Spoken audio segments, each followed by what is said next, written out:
Sami Sahu, and today's video what we are going to discuss is tissue, animal and plant. First up, what is tissue? Tissue actually हम जो sales होते हैं, cell के कुछ sales मिलकर group बनाते हैं और उस ग्रुप को ही हम टिश्यू कहते हैं। फिर यही टिश्यूज़ आगे चलकर और ग्रुप बनाते हैं जो ऑर्गन बनाते हैं, और जो ऑर्गन्स होते हैं लाइक ब्रेन, स्टोमक, लीवर, यही सब ऑर्गन्स मिलकर एक पूरा ऑर्गन सिस्टम बनाते हैं। जैसे कि जो अगर मैं एग्जांपल लेती हूँ डाइजेस्टिव सिस्टम का, जो हमारा stomach, liver, gall bladder, small intestine, large intestine, rectum, anus, oesophagus, ये सभी ग्लैंड्स मिलकर क्या बनाते हैं, सभी ऑर्गन्स मिलकर क्या बनाते हैं, एक ऑर्गन सिस्टम बनाते हैं जिसको हम कहते हैं डाइजेस्टिव सिस्टम। इस तरह के सर्कुलेटरी सिस्टम होता है जिसमें हार्ट और वेसल्स आते हैं, जैसे जो होते हैं आर्टरी और वेन।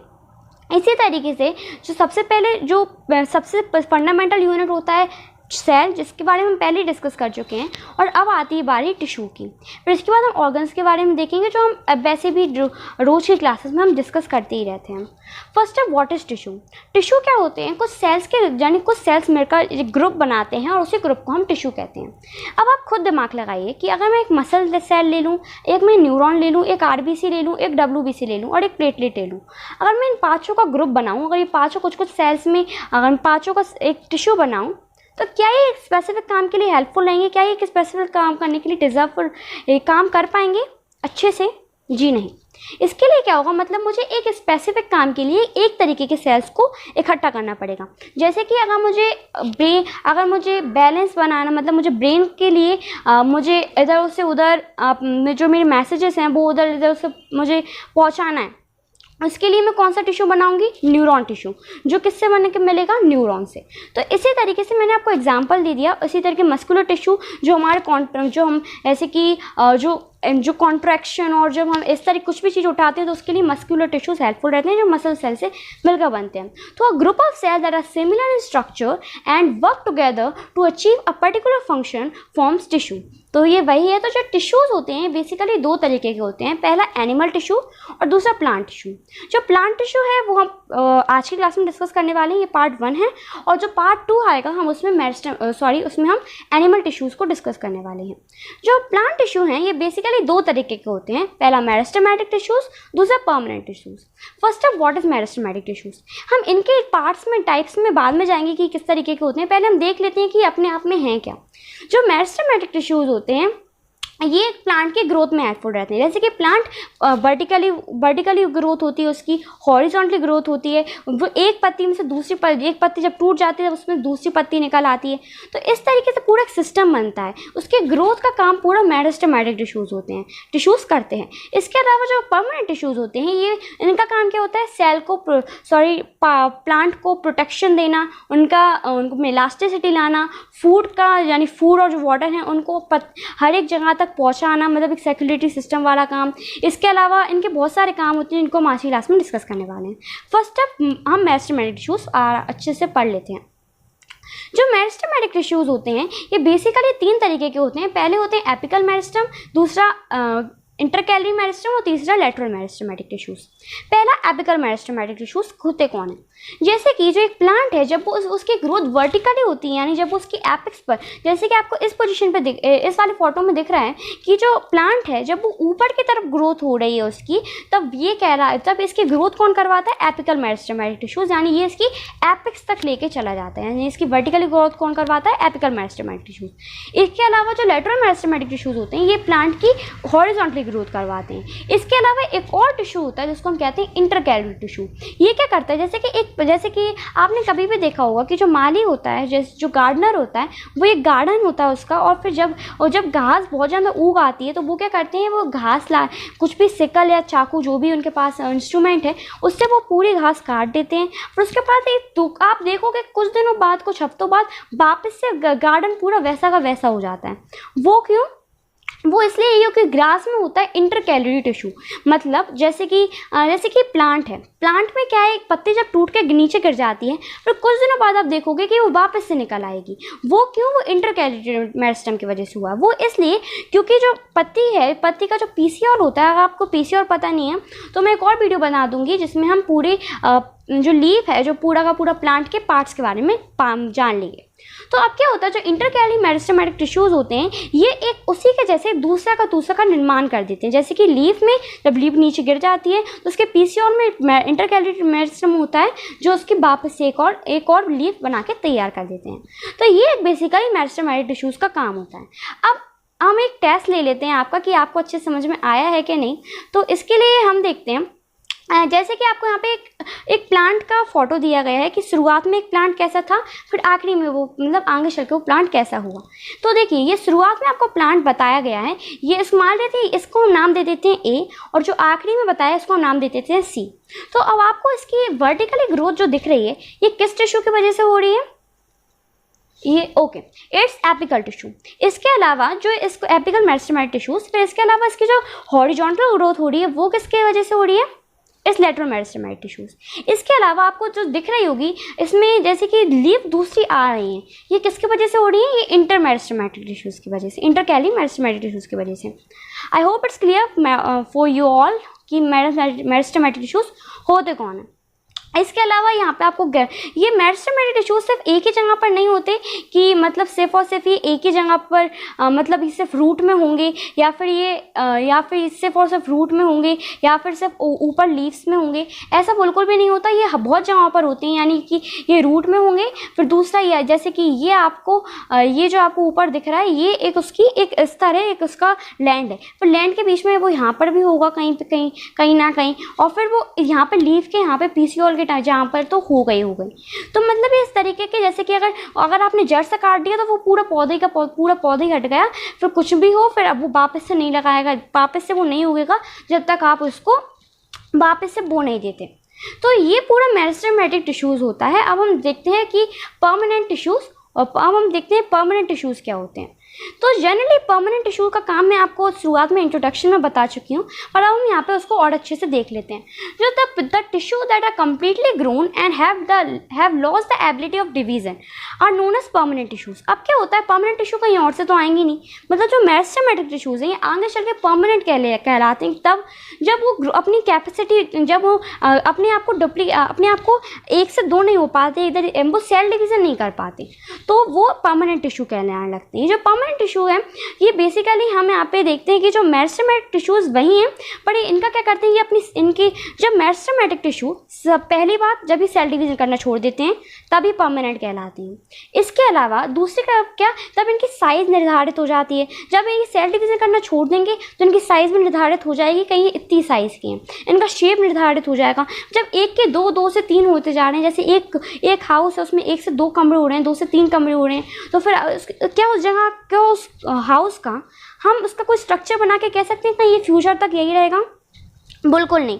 तो यही परमानेंट टिश्यू का है कि परमानेंट टिश्यूज कहाँ से आते हैं, तो मेरिस्टेमेटिक टिश्यूज के हिसाब से। जो परमानेंट टिश्यू होते हैं बेसिकली दो तरीके के होते हैं, पहला सिंपल परमानेंट टिश्यू और दूसरा कॉम्प्लेक्स परमानेंट टिश्यू।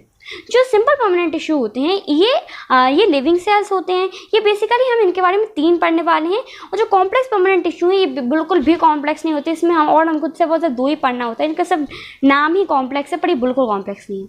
हम चलते हैं पेरेन्काइमा की तरफ। ये जो सिंपल टिश्यू है और हम देखते हैं कि पेरेन्काइमा, कोलेन्काइमा और जो पेरेन्काइमा, ये तीनों हैं क्या। सबसे पहले फर्स्ट अब पेरेन्काइमा, स्टेम के ऊपर जो हरी छाल होती है लिविंग सेल से मिलकर बना हुआ एक सिंपल परमानेंट टिश्यू होता है जो प्लांट्स को प्रोटेक्शन देता है, उनको सपोर्ट देता है। इसके अलावा ये प्लांट्स का फूड स्टोर करने का भी इसका काम होता है। इस पिक्चर में आपको दिख रहा है कि यहाँ पर क्या हो रहा है कि इसके इंटरसेल्यूलर बहुत ज़्यादा, इंटरसेल्यूलर मतलब क्या है, एक सेल दूसरा सेल उसके बीच में बहुत ज़्यादा डिस्टेंस हो रहा है, तो ये एक इंटरसेल्यूलर डिस्टेंस होता है, इसके अंदर स्पेस बहुत ज़्यादा होता है। इसकी जो ऊपर की जो सेल वॉल होती है बहुत ही पतली होती है। फिर यही पेरेन्काइमा आगे चल के क्या होता है, इसी के अंदर क्या आ जाता है, इसी के अंदर क्लोरोफिल आ जाता है। क्लोरोफिल क्या होता है, क्लोरोफिल जैसे कि आपको इस वाली फोटो में अच्छे से दिखेगा कि जो क्लोरोफिल होता है जो क्लोरोफिल है ये क्या करता है, ये क्लोरोफिल ग्रीन पिगमेंट होता है एक तरीके का जो प्लांट को ग्रीनिश कलर देता है। और आपको अब तक समझ में तो आ गया होगा कि जो क्लोरोफिल है इसका काम क्या होता है। क्लोरोफिल जो क्लोरोफिल होता है और जो वाटर और कार्बन डाइऑक्साइड, ये तीनों मिलकर ही फोटोसिंथेसिस करते हैं, जिसके बल पर ही पूरा का पूरा पेड़ जो होता है वो टिका हुआ होता है। अब क्या होता है कि जब पेरेंकाइमा जो होता है, जब मतलब पेड़ की जो बार्क होती है, जब इसके अंदर क्लोरोफिल आ जाता है, जब इस पेड़ के बाढ़ के ऊपर थोड़ा थोड़ा क्लोरोफिल आ जाता है, तभी फोटोसिंथेसिस भी करने लगेगा। तो मतलब वो तो बात की बात है, पर ये पेरेंकाइमा है, जब इसके अंदर क्लोरोफिल आ जाता है तो ये क्लोरेनकाइमा कहलाता है। जो क्लोरेनकाइमा है ये फोटोसिंथेसिस भी करने लगेगा, क्योंकि इसको कार्बन डाइऑक्साइड तो मिल ही रही है, वाटर एब्जॉर्ब कर ही लेगा रूट से। फिर इसके अलावा जो इसको दूसरी चीज़ जो होती है वो होती है क्लोरोफिल। क्लोरोफिल जो पेड़ की हर पार्ट में नहीं होती, पर ये जो क्लोरोकाइमा होते हैं इनमें होती है, तो ये फोटोसिंथेसिस भी कर सकते हैं इन सर्टेन कंडीशंस। इसके अलावा जो तीसरे तरीके का टिश्यू होता है पेरेंकाइमा के अंडर में, वो होता है एरेंकाइमा। जो एरेंकाइमा क्या होता है कि जब जैसे कुछ एक्वेटिक एनिमल्स होते हैं, एक्वेटिक प्लांट्स होते हैं, जैसे कि हुई एल्गे, ये क्या करते हैं कि इनके अंदर ना मतलब एक सेल और दूसरे सेल, इन दोनों सेल्स के बीच में ना बहुत ज़्यादा डिस्टेंस होता है, बहुत ज़्यादा एयर होती है, इसलिए हमें नहीं कहते एरेंकाइमा। नाम ही कितने अच्छे हैं। मतलब क्या हुआ कि एक सेल दूसरे सेल दोनों के बीच में जो एयर जब बहुत ज़्यादा हो जाती है तो हम इनको एरेंकाइमा कहलाते हैं। ये जनरली किस सेल में होते हैं? एक्वेटिक प्लांट्स में होते हैं, जस्ट लाइक एल्गे। ओके, अब हमारा जो नेक्स्ट टिश्यू है वो है स्क्लेरेंकाइमा। जो स्क्लेरेंकाइमा होता है ये सीड्स के आउटर पार्ट में होता है। जैसे कि अगर आपको एक गेहूं का दाना लेंगे, या अगर आप कुछ भी मतलब अगर आप कोई भी सीड लेंगे या फिर तो आपको उसमें एक आउटर कवरिंग दिखेगी। वो जो आउटर कवरिंग करता है वो होता है स्क्लेरेंकाइमा। स्क्लेरेंकाइमा के वजह से ही वो आउटर कवरिंग हो पाती है। तो अब क्या होगा कि मतलब क्या है कि जो स्क्लेरेंकाइमा है ये इसका बेसिकल फंक्शन क्या होता है कि ये आपके जो प्लांट है उसको प्रोटेक्शन देगा। अब ये कितना ज़्यादा मतलब इस पिक्चर में आपको दिख रहा होगा कि इसके जो सेल वॉल है इसके बीच में कितना कम डिस्टेंस है, राइट। मतलब कितना कम इसमें ऑर्गेनल्स भी अच्छे से नहीं हो पाते होंगे, मतलब ऑर्गेनल्स तो क्योंकि डेड सेल से मिलकर बने होते हैं। आपको दिख रहा होगा कि ये कितना कम स्पेस है, वो इसलिए क्योंकि जब कोई चीज़ टाइटली पैक होगी तभी तो वो अच्छे से प्रोटेक्शन दे पाएगी अंदर की चीज़ को। आप ये कितनी अच्छी प्रोटेक्शन देता है इसका अंदाजा आप इससे लगा सकते हैं कि आप में से सब लोगों ने कोकोनट तो देखा ही होगा।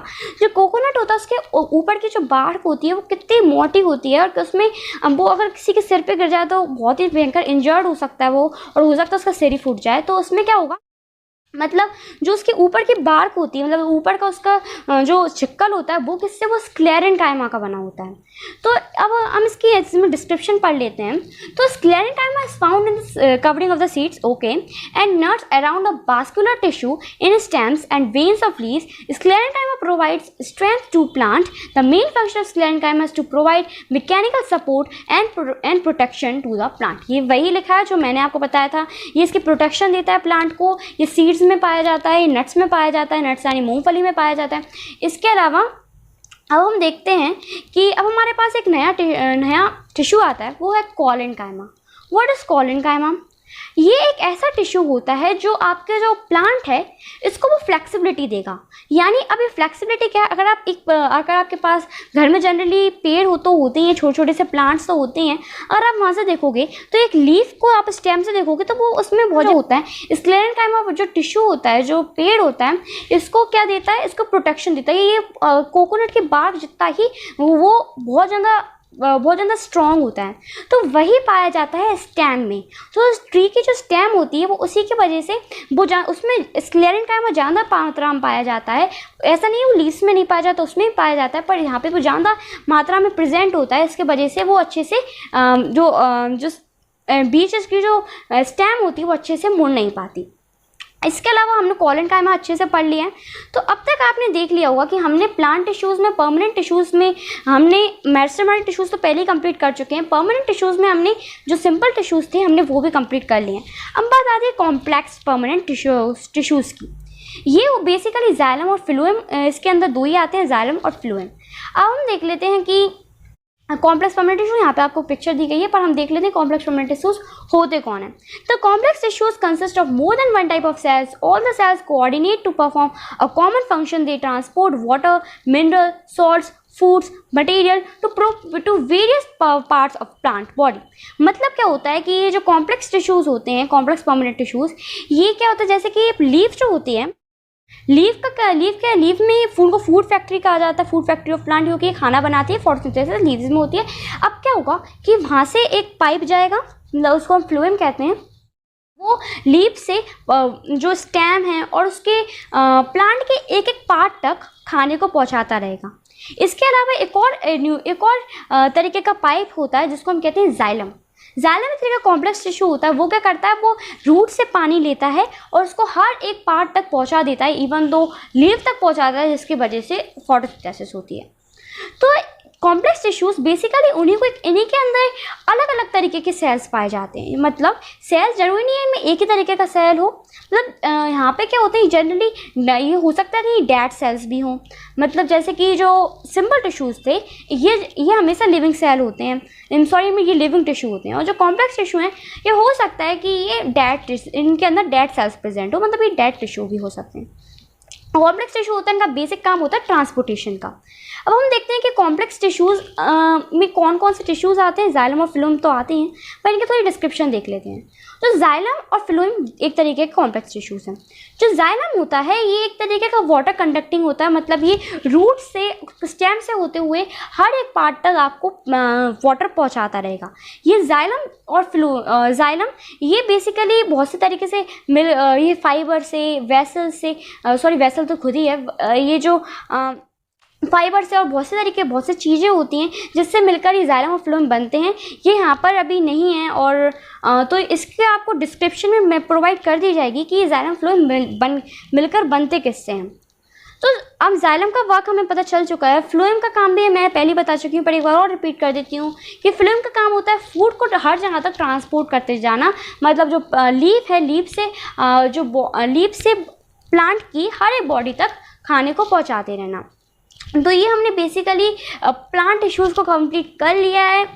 कॉन्ग्रेचुलेशंस टू ऑल गाइस कि आपने प्लांट टिश्यूज़ आपको बहुत अच्छे समझ में आ चुका है। ये जो हमने जो टिश्यूज़ होते जो प्लांट टिश्यूज़ हैं बेसिकली दो तरीके के होते हैं, एक एनिमल टिश्यू, प्लांट टिश्यू। जो प्लांट टिश्यूज़ हैं इनको हमने आज क्लास में अच्छे तरीके से डिस्कस कर लिया। एनिमल टिश्यू को हम नेक्स्ट क्लास में डिस्कस करेंगे। जो प्लांट टिश्यूज़ होते हैं बेसिकली दो तरीके के होते हैं, meristematic tissue, permanent tissue. Meristematic tissue तीन तरीके के होते हैं, apical meristem, lateral meristem, intercalary meristem. इसके हमने इनका फंक्शन क्या होता है वो भी जान चुके हैं। परमानेंट टिश्यूज़ बेसिकली दो तरीके होते हैं, सिंपल, कॉम्प्लेक्स। सिंपल टिश्यूज़ दो तरीके के होते हैं, तीन तरीके के होते हैं, पेरेन्काइमा के अंदर हमने कॉलेन्काइमा पढ़ा था और एरेन्काइमा पढ़ा था। एरेन्काइमा एक्वेटिक एनिमल्स में एक्वेटिक प्लांट्स में पाया जाता है। जो दूसरे होती है कॉलेन्काइमा फ्लेक्सिबिलिटी देते हैं, स्क्लेरेन्काइमा आपको डिफेंस देंगे। जो कॉम्प्लेक्स परमानेंट टिश्यूज होते हैं बेसिकली दो तरीके के होते हैं, जाइलम और फ्लोएम। जो जाइलम होता है ये बेसिकली ट्रैकिडीज, बेसल्स, लाइक ट्रैकिया, इन चीज़ों से मिलकर जाइलम बनता है। जाइलम का काम होता है बेसिकली वाटर ट्रांसफ़र करना, फ्लोएम का काम होता है फूड ट्रांसफ़र करना। तो ये हमने पूरी बात कर ली प्लांट टिश्यूज़ के बारे में। मीडियो नेक्स्ट सेशन जिसमें हम पढ़ेंगे animal tissue, right. So thank you, goodbye, take care.